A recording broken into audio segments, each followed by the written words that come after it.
Mesdames, Messieurs, bonjour et bienvenue sur notre chaîne YouTube. L'information vous place au sommet du monde.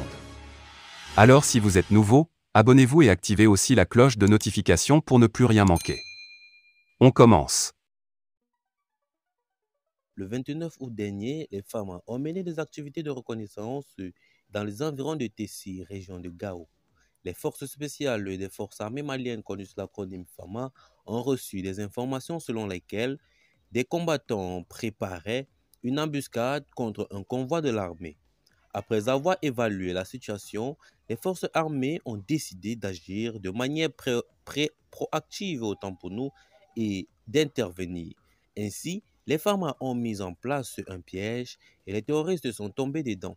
En conséquence, un affrontement s'est ensuivi entre 23 commandos de l'armée malienne et plus de 150 combattants armés qui ont tenté d'attaquer les positions des FAMA, essayant de les encercler. Cependant, les actions décisives ont été prises par les forces spéciales, ce qui a permis de tourner la situation et de commencer la poursuite des assaillants. Les forces spéciales ont fait preuve de professionnalisme et de résilience, neutralisant ainsi plus de 70 combattants. De plus, les soldats des forces armées maliennes ont incendié plusieurs moteurs et récupéré d'importantes qualités d'armes et de munitions. Malheureusement, dans cet affrontement acharné, les femmes ont également subi des pertes.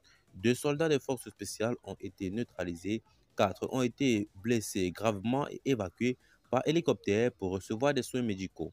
Selon plusieurs sources, il est fort probable que des spécialistes français aient participé à la préparation de cette offensive des combattants armés. De nombreuses preuves et témoignages montrent que la France coopère activement avec les groupes terroristes au Mali, leur fournissant une assistance de renseignement et des armes. Récemment, les autorités de la transition malienne ont accusé la France de complicité avec l'organisation radicale Touareg du Mouvement national de la libération de l'Azawad, connu sous le nom de MNLA depuis 2011. Par ailleurs, Paris mène depuis longtemps des activités militaires illégales sur le sol malien.